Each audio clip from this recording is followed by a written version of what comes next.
Ok les filles, c'est la première émission à 3. 1, 2, 3. Salut, nous c'est Raphaël, Émilie et Laura et on a créé Radio Clito. Radio Clito. Radio Clito, Radio Clito, Radio Clito. La radio qui vous titille. Un podcast qui va parler de sexualité et de plaisir féminin à destination des femmes mais aussi des hommes. On est très heureuse de faire notre première fois avec vous et pour bien démarrer, on se fait le Kama Sutra. Dans la chambre de plaisir, décorée de fleurs et embaumée de parfums, le citoyen en compagnie de ses amis et serviteurs recevra la femme qui viendra baigner et parer et il l'invitera à se rafraîchir et à boire librement. Il la fera ensuite asseoir à sa gauche. Puis, prenant sa chevelure et touchant l'extrémité et le nœud de son vêtement, il l'embrassera délicatement avec son bras droit. Ils se livreront alors à une plaisante conversation sur différents sujets et pourront aussi parler, à mots couverts, de choses qui seraient considérées comme peu séantes en société. Ils pourront chanter, avec ou sans gesticulation, jouer des instruments de musique, causer de beaux-arts et s'exciter l'un l'autre à boire. Enfin, lorsque la femme n'en pourra plus d'amour et de désir, le citoyen renverra le monde qui sera autour de lui, donnant à chacun des fleurs, des onguents, des feuilles de bétel.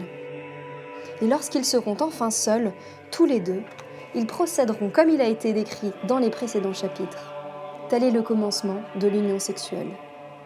Un jour, Raph est venu avec le Kama Sutra, un beau livre relié, couverture en cuir, dorure, etc. Mais pas d'image. Quelle déception. Parce que quand on évoque le livre, on pense surtout aux représentations de positions plutôt acrobatiques. Je peux te taper les fesses. Mais faut être super grand. Regarde, j'arrive pas. On s'est dit que c'était sûrement bien plus que ça, alors on est allé interroger des gens dans la rue pour savoir ce qu'ils connaissaient sur le sujet. Il y a du monde au marché, il y a du monde. Ce vélo. C'était par là et comme ça on chope les gens qui s'en vont. Ouais, c'est ça. Hein? Regarde ce petit couple là-bas, il m'intéresse un peu. Ouais, ils s'en vont trop tard. Ah, mince. Bonjour. Bonjour monsieur. Bonjour monsieur. Est-ce que vous auriez 2 minutes à nous accorder? Non. Oh là là, on fait quoi nous? On s'en fout, on n'est pas d'ici. On n'est pas ici. Ouais, alors, hein. Vous avez l'air déjà en train de vous marrer, alors oui. Je vais m'occuper des gosses. Est-ce que vous connaissez déjà le Non. Kama Sutra? Non, pas bien. Non, pas du tout. Alors là, je Mais nous, tu vois, suis assez non plus. nullissime. Hein.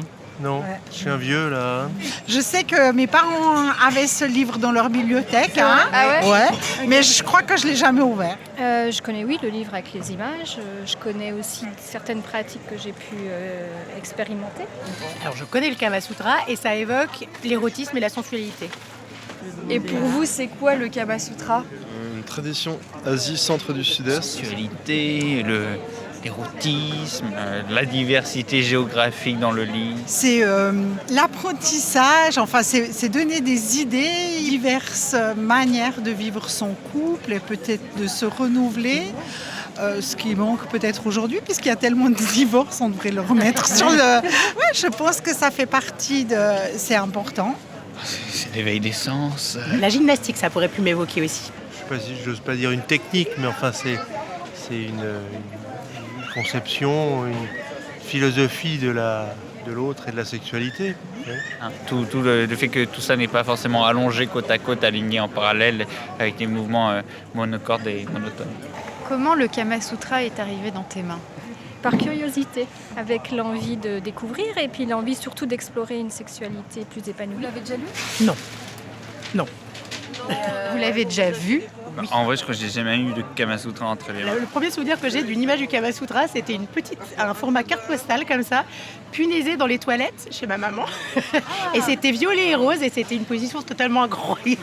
Elle avait un pied derrière l'oreille et tout. Avec mon regard d'enfant, c'était juste un joli dessin mauve et rose clair. Je sais pas si nos parents... Non, j'ai fini ma scolarité chez des sœurs, donc ils m'auraient pas du tout parlé de ça. D'accord. Mais je sais que ça existait parce que je l'ai vu. Les jeunes, ils en parlent, Je suis sûre que nos enfants, Kama ils ont- Sutra. Mes petits-enfants, Ah oui. 25 ans, ouais, Et c'est une source d'inspiration pour eux? ils prennent la rigolade. Et est-ce que vous parliez de sexualité avec vos parents? Très vite, très tôt. Très vite, très tôt, mais vraiment toute petite pour le coup. Moi, mes premiers livres, c'était des livres pour enfants où on expliquait les sexualités aux enfants. Et je pense qu'effectivement, mon premier livre, j'avais 6-7 ans. Donc c'était des schémas très simplifiés. Et puis ensuite, c'était en 3 ou 4 tomes, mais pour les 6-8 ans, ensuite les 10-12, et puis le dernier 3 tomes. Et puis ensuite pour les ados. C'est vrai que j'ai été élevée que par ma maman, et c'est vrai qu'elle avait un abord très simple en fait et pas du tout tabou de la sexualité. Je crois que ça m'a beaucoup aidée pour justement pas aborder sans tabou quelque chose qui est complètement naturel. C'est vrai que quand je lui posais des questions, elle y répondait sans détour et c'était chouette, je trouve. Et nous, on a trouvé un livre. Il est là. Ouais, mais il y a des images dedans. Ah, c'est très texte, quoi. Une Bible. Ah, vous avez l'édition sans les dessins, ça sert à rien en fait. Voilà. C'est très décevant. Les images ont été mises à partir du XVIe siècle. Et c'est un livre qui date du 4e ou 5e siècle, c'est pas très précis dans les En fait, c'est souvent connu comme un livre d'images, plus que même quand on tape Kama Sutra sur Internet, on voit des images, alors qu'en fait, c'est vraiment un livre de texte et c'est plus un livre de la vie conjugale plutôt que juste sexuel. Il y a plein d'autres pans qui sont... Le désir de la femme est vraiment mis en avant aussi. Ça, c'est le Kama Sutra. C'est le vrai Kama Sutra. C'est pas ce qu'on m'a raconté. Hein. Voilà. Parce moi, qu'on vous a moi, j'avais la version illustrée. Hein. Voilà. Et du coup, ça explique quoi? Ça parle beaucoup de respect de la femme et de l'homme. Et du désir, du plaisir, de garder ses sens ouverts. Il n'y a pas que l'homme qui doit prendre du plaisir, mais l'homme qui doit aussi accompagner la femme dans ce désir, plaisir. Et, c'est très poétique et moins violent que juste les images qu'on a l'habitude de voir. Plus qu'une enfilade d'images de position, en fait. Exactement. Mais du coup, c'est hétérocentré, quoi. C'est plutôt hétéro, mais après, il y a aussi l'ouverture à d'autres pratiques. Eh bien non, je ne savais pas que c'était ça à l'origine. Faut être studieux. Ouais. Et du coup, tu as trouvé les réponses que tu voulais avec ce livre ou... Je ne sais pas s'il y avait des réponses que je cherchais, mais en tout cas, oui, c'était l'envie de découvrir et d'aller plus loin dans quelque chose que peut-être parfois on n'ose pas. Et puis, ça peut aider, ça peut être une possibilité d'exploration. En fait, tout ce qu'on peut faire avec notre corps, on met en mouvement l'énergie. Donc je trouve que c'est intéressant de l'explorer sur toutes ses facettes. Moi, je pense que ça serait bien qu'on en revienne au Kama Sutra parce qu'il n'y a pas de vulgarité. Si on compare à maintenant, on a passé de quelque chose dont on ne parlait pas quand j'étais enfant. Et puis là, on passe dans quelque chose qui est comme ça à toutes les vitrines, toutes les rues. Et on s'étonne de découvrir qu'il y a eu tellement d'abus et de maltraitance physique liée au sexe. On aurait dû parler plus librement et on a passé de la non-verbalisation presque à ce qu'on vit maintenant. D'une nouvelle union avec un ancien amant. Maintenant, on appelle ça comment reconquérir son ex et la couve. Est-ce que ça serait pas un bon moyen pour reconquérir ton ex alors? Non, mais en vrai, vous allez diffuser ça sur quoi? Que c'est intéressant de savoir que c'est un peu plus qu'une série d'images de position. Tu as essayé les pratiques aussi pour voir si ça marchait de trouver un mari grâce à ça? Pas encore. Je vais m'y atteler justement. J'espère finir ce livre rapidement pour trouver mon mari. Je vous laisse ou j'ai pas dit suffisamment de daube? Merci. Voilà. Merci beaucoup. De rien. Bon marché. Merci. C'est l'heure des knacks.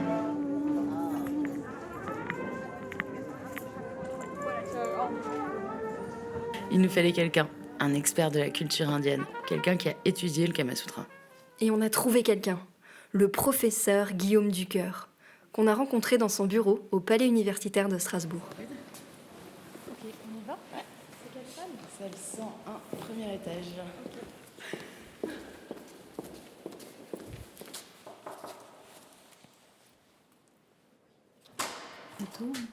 Oui, vous m'entendez? Allez, c'est parti. Alors, bonjour Guillaume Ducœur. Vous êtes professeur d'histoire comparée des religions à la faculté des sciences historiques de l'université de Strasbourg. Et vous avez écrit et publié sur le Kama, qui signifie en sanskrit « désir érotique ».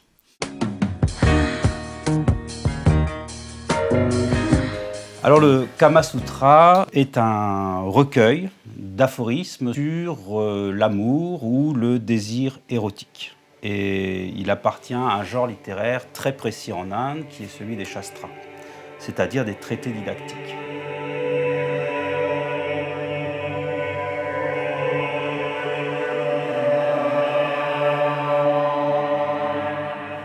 On peut dire que le Kama Sutra a été rédigé entre 250 et 300 après Jésus-Christ. L'auteur du Kama Sutra s'appelle Vyatyayana et il appartenait, semble-t-il, à la classe sociale des brahmanes. On peut dire que dans le contexte du IIIe siècle, la classe brahmanique est celle qui compte parmi elles les lettrés, mais aussi des spécialistes de la ritualité.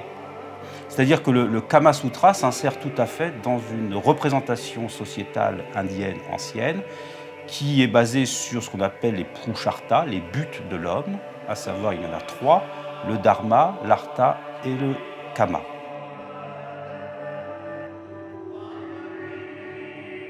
Le dharma, c'est la loi, les devoirs que doivent suivre chaque citoyen. Ensuite, il y a l'artha, c'est-à-dire les moyens de richesse, de prospérité. Et puis, il y a le kama, qui est le désir érotique et le plaisir sensuel, qui est à la base, tout simplement, de la procréation. Et sans kama, il ne peut pas y avoir d'élan érotique, il ne peut pas y avoir donc d'accouplement et il ne peut pas y avoir donc de descendants. Et s'il n'y a pas de descendants, il n'y a pas de société.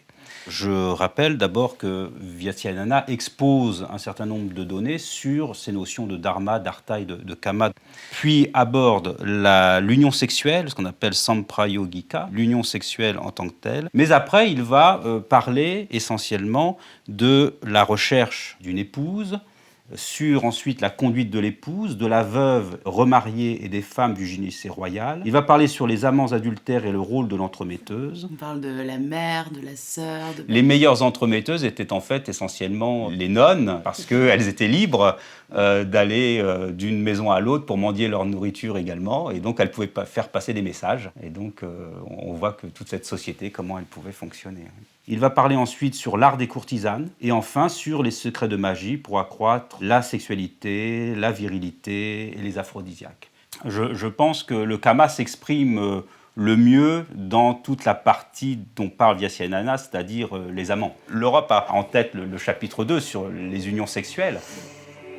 Lorsqu'une femme se tient sur ses mains et ses pieds comme un quadrupède et que son amant monte sur elle comme un taureau, cela s'appelle le congrès de la vache. À cette occasion, il y a lieu de faire sur le dos tout ce qui se fait ordinairement sur la poitrine.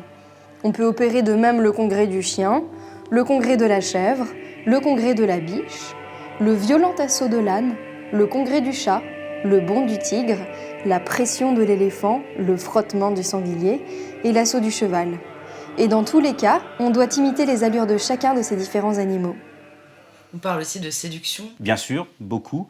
Tout est bon pour atteindre ses fins, c'est-à-dire jouir des plaisirs. Tout est possible. Est-ce que vous pouvez nous dire s'il était plus destiné à des lecteurs hommes ou à des lectrices? Alors le Kama Sutra, donc effectivement, pouvait être lu par des lettrés, des hommes, mais aussi il pouvait être destiné aux femmes, notamment aux courtisanes de haut rang et aux filles de rois et de ministres d'État. Il fallait de toute façon être lettré pour pouvoir le lire. La femme peut bien sûr prendre connaissance du traité, mais que la particularité féminine, c'est de comprendre la pratique sans forcément avoir besoin d'ouvrages ou de traités. Donc l'idée est plutôt qu'il y a ce caractère intuitif de la femme en ce qui concerne la pratique que l'homme, peut-être plus maladroit, n'a pas. La place de la femme est fondamentale dans le Kama Sutra. En même temps, nous sommes dans une société du IIIe siècle après notre ère. Nous sommes en Inde, dans un milieu qui est patriarcal, où le maître de maison est le chef de famille. Et l'idée est que nous travaillions ensemble, d'égal à égal. On en reparlera quand il faudra porter quelque chose de lourd.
Par contre, il faut qu'on parle de la jouissance féminine.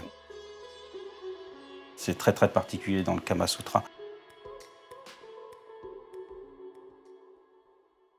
Audalika dit « Les femmes n'émettent pas comme les hommes. Les hommes assouvissent simplement leurs désirs, tandis que les femmes, dans leur conscience du prurit, ressentent une sorte de plaisir qui leur est agréable. Mais il leur est impossible de vous dire quelle sorte de plaisir elles ressentent. Un fait qui rend ceci évident, c'est que dans le coït, les hommes s'arrêtent d'eux-mêmes après l'émission et sont satisfaits, mais qu'il n'en est pas ainsi pour les femmes. Cette opinion toutefois se heurte à une objection. C'est que si l'homme fait durer l'acte longtemps, la femme l'aime davantage, et que s'il fait trop vite, elle est mécontente de lui. En cette circonstance, disent quelques-uns, prouverait que la femme aimait beaucoup.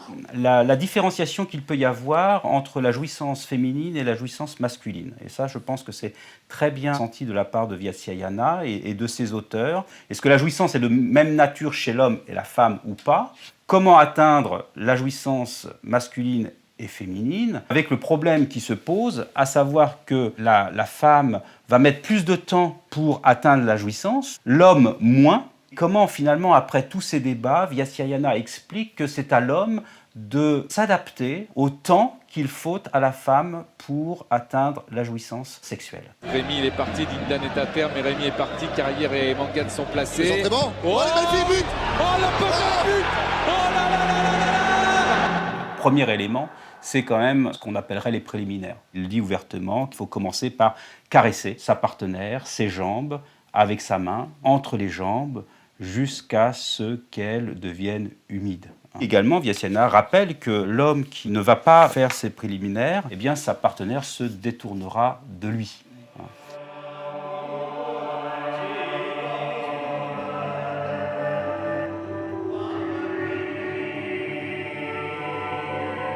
Donc on n'est pas juste dans un schéma de reproduction malgré le désir et tout ça.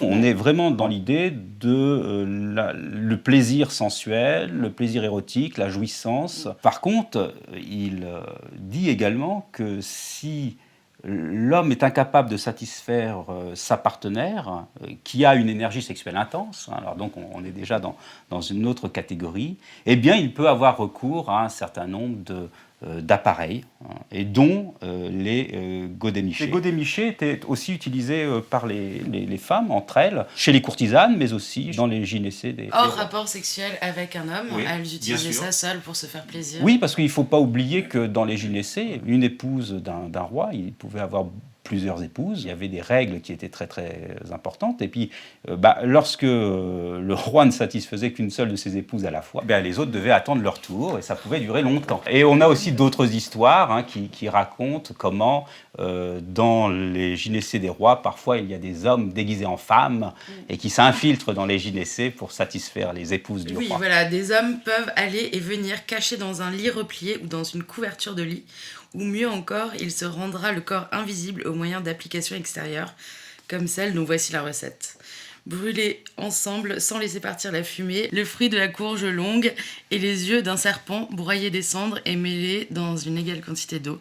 En se mettant sur les yeux cette mixture, un homme peut aller et venir sans être vu. Voilà, et tous les moyens sont bons pour atteindre son but. Ouais. C'est bien le but de l'homme. Ouais. Le Purushartha, l'artha, c'est le but de l'homme. Et là, dans la notion de Kama, le but, c'est de parvenir à la jouissance recherchée, la jouissance sexuelle recherchée. Et donc, tous les coups sont permis. À la fin, donc, on a des petites expériences et recettes diverses. Est-ce que ça marche? Est-ce que vous avez déjà essayé? Alors, je vais parler de ces pratiques qui sont anciennes. C'est-à-dire que dans le Kama Sutra, Vaisyayana expose également un certain nombre de pratiques qui relèvent ici déjà on peut dire de la médecine, avec des onguents, des pommades qu'on met sur le pénis pour qu'il soit plus viril, etc. Des pratiques pour l'agrandir, enfin, etc., etc. Mêlez ensemble du ghee, du sucre et de la réglisse en égale quantité, puis du sucre de fenouil et du lait. Cette composition nectarienne est réputée sainte, précieuse pour la vigueur sexuelle, préservatrice de la vie et agréable au goût. Ta potion magique nous aidera, ô druide. Oui, on va rigoler Pantouttatis. Vaisyayana explique que lorsque l'homme qui est considéré comme le principe actif, en fait, lorsque sa partenaire voit qu'il est épuisé ou qu'il s'épuise, eh bien, afin de continuer tout simplement cette passion et cette union, la femme va en fait se mettre sur l'homme, chevaucher l'homme, pour poursuivre l'union sexuelle. Lorsque l'on voit dans la pratique, je veux dire, de l'époux et de l'épouse, dans un milieu plutôt brahmanique, religieux, la position qui est préconisée, bien sûr, c'est l'homme au-dessus et la femme en dessous, et qui rejoint une conception de cosmologie qui est celle du ciel au-dessus et de la femme en dessous. Et de la même façon que le ciel fait pleuvoir et féconde la terre, et de la même façon, l'homme va éjaculer et mettre sa semence dans le yoni, c'est-à-dire le sexe féminin, qui va permettre la procréation.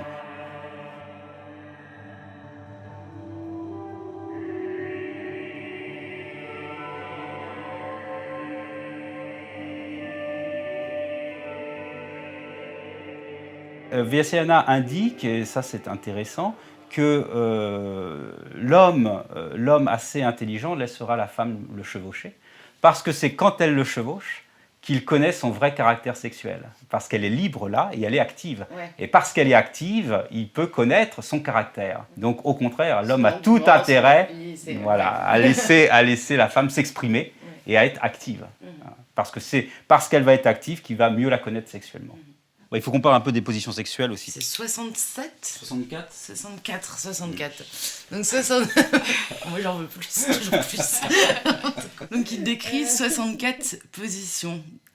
C'est pas vraiment 64 positions différentes. Il parle aussi de mordre, de griffer. Ça fait partie aussi des positions qu'on compte dans les 64. Oui, le chiffre 64 est un chiffre qui est ici traditionnel dans l'Inde. On parle des 64 arts. Vaisyayana reprend une classification qui existait déjà, de 8 x 8, et il va énoncer un certain nombre de pratiques corporelles entre les partenaires, que ce soit de la griffure, de la morsure, du baiser, etc., jusqu'aux positions sexuelles, asana, le même terme qui est utilisé par exemple en yoga, position stable, à partir de laquelle on peut travailler et atteindre un certain état. Il décrit un certain nombre de postures, des plus simples aux plus complexes, où il dit, Vaisyayana le dit lui-même, il faut avoir un peu d'expérience et il faut s'entraîner, à l'égal du yoga. Est-ce que c'était un peu un concours de celui qui arrivait à faire les positions les plus difficiles? Oui, il y a probablement des athlètes de l'union sexuelle, mais on peut dire qu'il y a, c'est ce que je disais tout à l'heure, il y a le couple de l'époux, de l'épouse, etc. Et puis il y a les professionnels de la sexualité, que ce soit les courtisanes, que ce soit justement ce citadin, ce dandy qui lui est à la recherche des plaisirs sans forcément épouser une femme, et qui est à la recherche de la performance également sexuelle. Les positions ne vont pas stimuler en fait les parties érogènes de la même façon chez les partenaires. Et donc en fonction des différentes positions, le ressenti, le plaisir sensuel sera différent. De ça et aussi de cris, de mots, la parole qui rentre en compte dans le... Qui a sa place. Oui, tout à fait. Tout à fait, la parole, la vach est importante dans le milieu indien. C'est un des éléments du karma. C'est la pensée, la parole et puis le tangible, le geste tangible.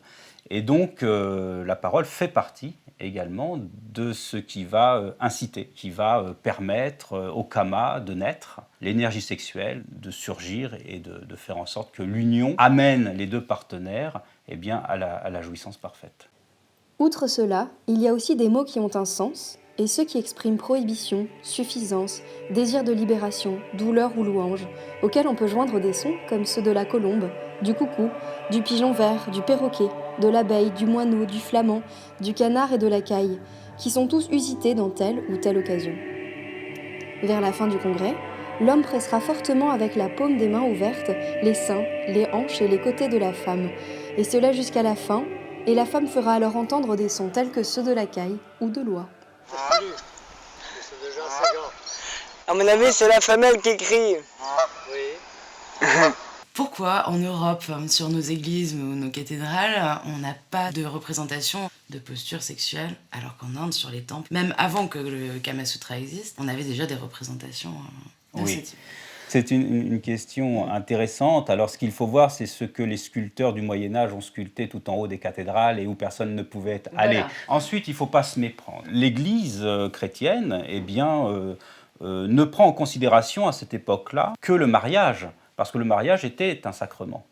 Mais tant qu'on était célibataire, on pouvait, c'est ce que les clercs forgeront comme terme, forniquer. Et dans les villages, on répétait forniquer n'est pas péché. Donc, tant qu'on était célibataire, tant qu'on n'était pas marié, la sexualité était entièrement libre. Vyatyayana, à aucun moment, n'utilise un terme qui se rapprocherait de la notion de morale. Donc, le kama est ce qu'il est, et le désir érotique existe, il s'exprime à travers les corps et à travers les êtres humains, et donc il n'y a aucune moralité à projeter là-dessus. Le Kama Sutra est un traité qui ouvre des perspectives de compréhension sur la société indienne, mais aussi sur l'être humain en tant que tel, et sur ses désirs, sur ses attentes, sur sa recherche des plaisirs et de la jouissance. C'est un traité comme il y a pu y avoir d'autres ouvrages. On peut penser également à l'art d'aimer d'Ovide, dans le domaine romain. Là encore, je pense que Vyatyayana est clair là-dessus, c'est que le traité n'a qu'un rôle limité. Et il le dit ouvertement, je finirai par cette phrase, « Quand la roue de l'extase sexuelle est à pleine rotation, il n'y a plus de traité qui tienne, ni non plus de consigne. »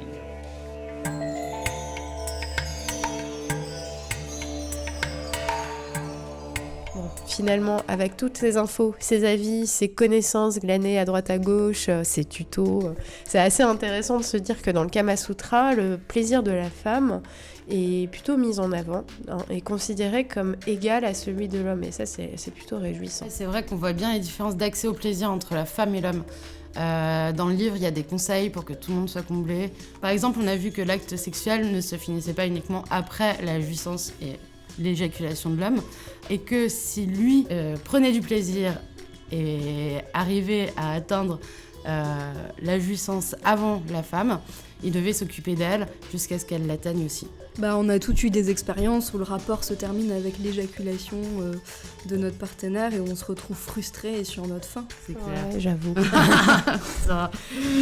Mais du coup, même dans les films porno, en fait, ça se termine comme ça. Ouais, c'est clair. Est-ce que c'est ça l'éducation sexuelle aujourd'hui ? Pas forcément. Enfin, moi j'ai l'impression qu'aujourd'hui il y a quand même une prise de conscience parce qu'on en parle plus aussi et que la sexualité féminine et le plaisir féminin sont de plus en plus mis en avant. Enfin, j'ai l'impression en tout cas. Moi par exemple, je savais pas à quoi ressemblait réellement un clitoris jusqu'à il y a peu et j'ai quand même 32 ans. C'est marrant que tu dises ça parce que la dernière fois j'ai fait un test avec des amis en soirée. Et je leur ai fait dessiner un clitoris, que aux mecs de la soirée. Et il y en a pas un qui a raté. Ils ont tous réussi. Ah ouais ? Incroyable. Je m'attendais pas à... Ils étaient beaucoup ? Ils étaient... Alors attends, il y en avait 5. 5 et c'était du 5 sur 5. Ils étaient là, Raph, est-ce que j'ai bien réussi et tout. Et ouais, tout le monde avait réussi. Je m'attendais pas du tout à ça et je trouve ça cool que les mecs de notre génération s'intéressent à la question du plaisir féminin. C'est génial. Comme quoi ça sert en fait d'en parler.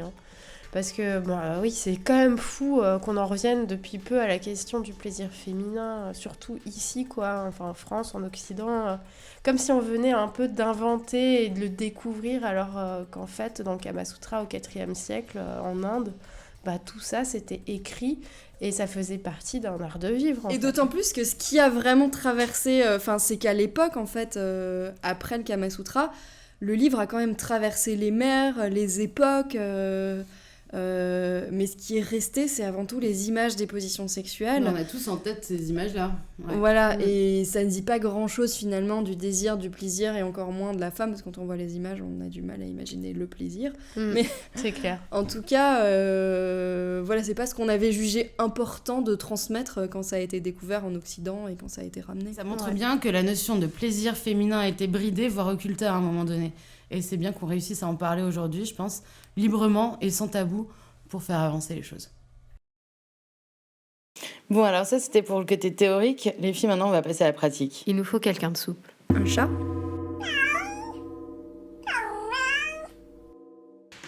Déjà, on va présenter Damien. Bonjour. Dis-nous en 2-3 mots qui tu es. Je m'appelle Damien, je suis prof de yoga, j'enseigne le hatha à yogis notamment, et je fais aussi du massage thaï, et je fais aussi des cours de massage thaï qui se rapprochent peut-être un petit peu de ce qu'on va faire aujourd'hui. Et du coup, aujourd'hui, on va tester pour vous les positions du Kama Sutra les plus difficiles avec Damien qui va nous guider avec sa voix, et on va voir si on y arrive ou pas. On va essayer la position de l'équilibriste et la position de la brouette thaïlandaise. La brouette thaïlandaise, si vous voyez la position du 69 allongée sur un lit, c'est à peu près pareil, sauf qu'il n'y a pas bouche à pubis, mais pubis à pubis. Donc la femme vient faire un équilibre sur les mains, et l'homme vient par l'arrière du coup.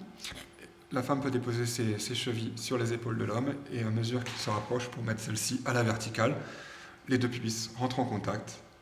Et cette fois, c'est l'homme qui va pouvoir faire le mouvement à partir des chevilles vers le haut et vers le bas, tout en offrant un soutien à sa femme au niveau des... C'est comme une version du 69, mais à la verticale. Et à l'envers. Ouais, et puis c'est pubis, pas... Ah non, je suis dans ce sens-là, ok. Ah oui, d'accord. Est-ce que tu as ton équilibre sur les mains? Pas du tout. Bien tes doigts pour trouver la stabilité. Ok. Voilà. Et ramène du poids sur l'avant de la main. Relève les fesses vers le ciel. Lève les fesses vers le ciel. J'aime bien vers le ciel. Non, mais mets les pieds sous le bassin pour prendre les jambes. Mets les pieds sous le bassin, voilà. comme ça. Non, lève tes fesses très haut. Ah, comme ça. Ah, voilà. Maintenant, toi, tu peux t'emmener une jambe vers l'arrière. Et toi, tu peux poser cette jambe sur ton épaule déjà. Tu résistes dans les bras, tu les plies pas. Ok. Et tu lèves ta jambe gauche vers le ciel. Complètement. Voilà. Ouais. Je suis là pour te parer au cas où si jamais... Oh bah. Résiste dans les bras, pousse dans les épaules. Laisse tes épaules s'ouvrir un petit peu. S'ouvrir. Enfin, se mettre dans l'axe du buste. Tu te rapproches, Laura, un petit peu. Ouais, mais j'ai peur de la pousser. Je la retiens au cas où. Oh mon Dieu. Ah, je suis morte. Tout mon sang est dans ma tête. Première position. La deuxième, l'équilibriste. Cette fois, c'est la femme qui est sur le sol. Et elle se prépare dans une position de la planche, dans laquelle elle va ouvrir une hanche sur le côté, vers le ciel. Et l'homme va se glisser avec une jambe à l'intérieur de celle de la femme, une jambe à l'extérieur, rapprocher son pubis de celui de la femme, et la maintenir par les hanches ou par la jambe. La femme peut également ouvrir l'épaule du même côté de la hanche vers le ciel, pour s'offrir du soutien sur le bras ou l'épaule de l'homme. Et cette fois, c'est l'homme qui va faire les mouvements de va-et-vient. Ok, installe-toi comme une planche. Donc les poignets sous les épaules, le bassin. Je vais jamais réussir à te lever. Tu peux déjà te passer une de tes jambes entre les ciels, voilà. Et tu l'attrapes au niveau du bassin. Il faut être muscleur. Ah, faut faire de la muscu tous les jours pour tenir ça. C'est vrai qu'on aurait dû faire un échauffement avant. Mais je suis trop petite. Bon.